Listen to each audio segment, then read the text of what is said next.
اعوذ باللہ من الشیطان الرجیم بسم اللہ الرحمن الرحیم یا ایہا الناس اعبدوا ربکم الذی خلقکم والذین من قبلکم لعلکم تتقون۔ اے لوگو، اپنے اس رب کی عبادت کرو جس نے تمہیں اور تم سے پہلے لوگوں کو پیدا کیا، یہی تمہارا بچاؤ ہے۔ الذی جعل لکم الارض فراشا والسماء بناء وانزل من السماء ماء فأخرج به من الثمرات رزقا لكم فلا تجعلوا لله اندادا وانتم تعلمون۔ جس نے تمہارے لیے زمین کو فرش اور آسمان کو چھت بنایا اور آسمان سے پانی اتار کر اس سے پھل پیدا کر کے تمہیں روزی دی، خبردار باوجود جاننے کے اللہ کی شریک مقرر نہ کرو۔ ہدایت اور ضلالت کے اعتبار سے انسانوں کے تین گروہوں کے تذکرے کے بعد اللہ تعالیٰ کی وحدانیت اور اس کی عبادت کی دعوت تمام انسانوں کو دی جا رہی ہے۔ فرمایا، جب تمہارا اور کائنات کا خالق اللہ ہے، تمہاری تمام ضروریات کا مہیا کرنے والا وہی ہے، پھر تم اسے چھوڑ کر دوسروں کی عبادت کرتے ہو، دوسروں کو اس کا شریک کیوں ٹھہراتے ہو؟ اگر تم عذاب خداوندی سے بچنا چاہتے ہو تو اس کا صرف ایک طریقہ ہے کہ اللہ کو ایک مانو اور صرف اسی کی عبادت کرو، جانتے بوجھتے شرک کا ارتکاب مت کرو۔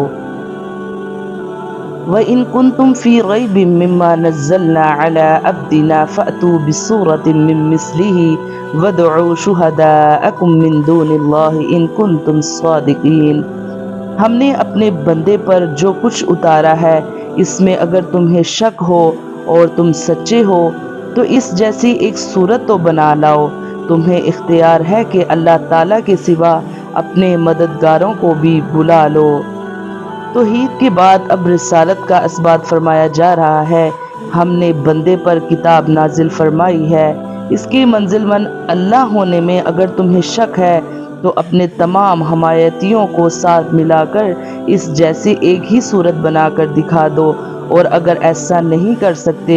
تو سمجھ لینا کہ واقعی یہ کلام کسی انسان کی کاوش نہیں ہے، کلام الہی ہی ہے، اور ہم پر اور رسالت ماں پر ایمان لا کر جہنم کی آگ سے بچنے کی سعی کرنی چاہیے جو کافروں کے لیے ہی تیار کی گئی ہے۔ فَإِن لَّمْ تَفْعَلُوا وَلَن تَفْعَلُوا فَاتَّقُوا النَّارَ الَّتِي وَقُودُهَا النَّاسُ وَالْحِجَارَةُ أُعِدَّتْ لِلْكَافِرِينَ۔ پس اگر تم نے نہ کیا اور تم ہرگز نہیں کر سکتے تو اسے سچا مان کر اس آگ سے بچو جس کا ایندھن انسان اور پتھر ہے، جو کافروں کے لیے تیار کی گئی ہے۔ یہ قرآن کریم کی صداقت کی ایک اور واضح دلیل ہے کہ عرب و عجم کے تمام کافروں کو چیلنج دیا گیا، لیکن وہ آج تک اس کا جواب دینے سے قاصر ہیں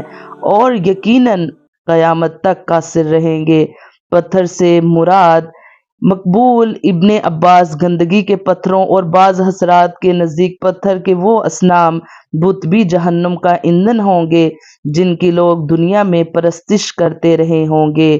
جیسا کہ قرآن مجید میں بھی اللہ تعالیٰ نے فرمایا، تم اور جن کی تم عبادت کرتے ہو جہنم کا ایندھن ہوں گے۔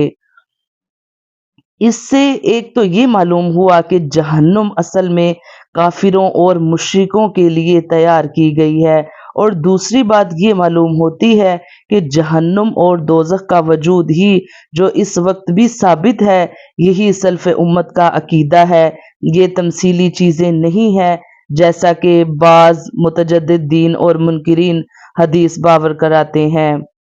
وَبَشِّرِ الَّذِينَ آمَنُوا وَعَمِلُوا الصَّالِحَاتِ أَنَّ لَهُمْ جَنَّاتٍ تَجْرِي مِن تَحْتِهَا الْأَنْهَارُ كُلَّمَا رُزِقُوا مِنْهَا مِن ثَمَرَةٍ رِزْقًا قَالُوا هَٰذَا الَّذِي رُزِقْنَا مِن قَبْلُ وَأُوتُوا بِهِ مُتَشَابِهًا وَلَهُمْ فِيهَا أَزْوَاجٌ مُّطَهَّرَةٌ وَهُمْ فِيهَا خَالِدُونَ۔ اور ایمان والوں اور نیک عمل کرنے والوں کو جنت کی خوشخبریاں دو جن کے نیچے نہریں بہہ رہی ہیں، جب کبھی وہ پھلوں کا رزق دیے جائیں گے اور ہم شکل لائے جائیں گے تو کہیں گے یہ وہی ہیں جو ہم اس سے پہلے دیے گئے تھے، اور ان کے لیے بیویاں ہیں صاف اور ستھری جو ان جنتوں میں ہمیشہ رہنے والے ہیں۔ قرآن کریم نے ہر جگہ ایمان کے ساتھ عمل صالح کا تذکرہ فرما کر اس بات کو واضح کر دیا کہ ایمان اور عمل صالح ان دونوں کا چولی دامن کا ساتھ ہے۔ عمل صالح کے بغیر ایمان کا ثمر اور نہیں مل سکتا، اور ایمان کے بغیر اعمال خیر کی عند اللہ کی کوئی اہمیت نہیں، اور عمل صالح کیا جو سنت کے مطابق ہو اور خالص رضائے الہی کی نیت سے کیا جائے۔ خلاف سنت عمل بھی نامقبول، اور نمود و نمائش اور ریاکاری کے لیے کیے گئے عمل بھی مردود و مطرود ہیں۔ متشابہن کا مطلب یا تو جنت کے تمام میووں کا آپس میں ہم شکل ہونا ہے، یا دنیا کے میووں کے ہم شکل ہونا ہے۔